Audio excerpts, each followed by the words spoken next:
The winter of 23-24 has been very unusual. Very warm is the bottom line, and it makes a lot of people nervous, especially if we got alfalfa in the field. Brad Mathson joins us on our Allied Cooperative program today. Brad, an agronomist, technology manager with Allied Cooperative. And Brad, what do you see and what are you hearing as far as the alfalfa fields in the area that you service right now? I would imagine with some of this weather, we've seen a little bit of it breaking dormancy. Well, we really haven't quite got to the temperature of breaking dormancy. The critical temperatures of alfalfa are going to be, of soil temperatures are going to be 41 degrees is when alfalfa will break dormancy. And the other one is probably more of a concern is when soil temperatures get to 5 to 15 degrees is when you're going to have severe chance of winter kill. You know, usually we get snow and getting down to 15 degrees is not a problem. But we did get down the middle of January in west central Wisconsin. We were down in that 16, 17 degree range of soil temperatures. And right now we haven't hit that 41 degrees yet. There's, I'm sure, on some south slopes we probably have and those types of things. So it's going to be a nail biter of a season. Will we have some effect? Of course, how we manage alfalfa in the fall is going to have a huge effect. When we did our last cutting, if you left a stand and stubble, that's going to help dramatically. If you've got a good fertility program on there, that's definitely going to help. But we did get really, really close to that threshold limit of where we could start to see some winter kill events. We shouldn't see really an ice issue because the ground is pretty much getting thawed out at this point, but that would be the only other real concern I see moving into this spring. And that's kind of a wait-and-see issue then, but the one thing is not wait-and-see is our planning for this spring, because with commodity prices where they're at, fertilizer prices have moderated a little bit.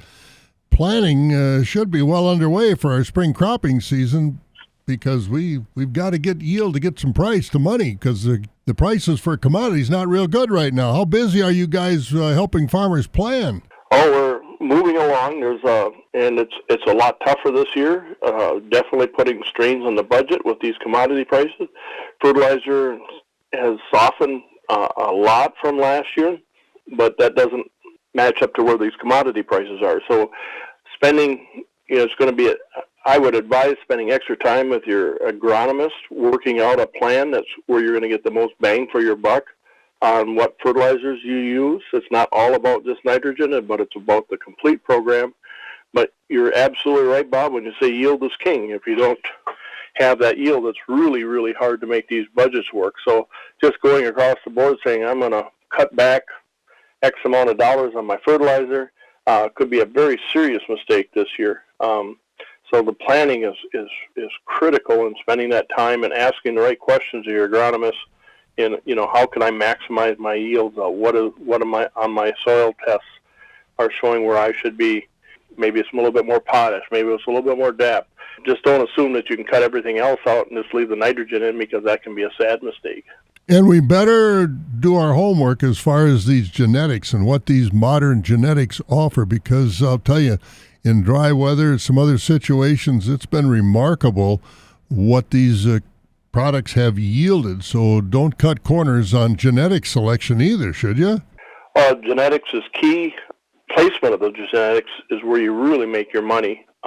Putting the right variety in the right spot, so it's going to do what you can. Our fertility program over the last few years has been, we've had some good times. A lot of people are catching up on fertility. Those were factors in helping us last year. It's all the pieces of the puzzle, Bob. You can't just pick one thing and that's going to solve all your issues, because we've seen some good varieties that weren't managed properly not do so great, but we've seen some other varieties that just fly off the table. And looking at how you put that plan together, looking at how you place that variety and take advantage of all the technology advancements that we've made over the years is really what's going to give you the edge moving forward. Yeah, and if you haven't put your plan or your puzzle together yet, the folks, the agronomists at Allied Cooperative, can help you do that. So give them a call, because they've got answers for you. Brad Mathson joining us, Technology Matter agronomist with Allied Cooperative. Brad, have a good spring. We'll talk to you soon. You too, Bob. Brad Mathson with Allied Cooperative.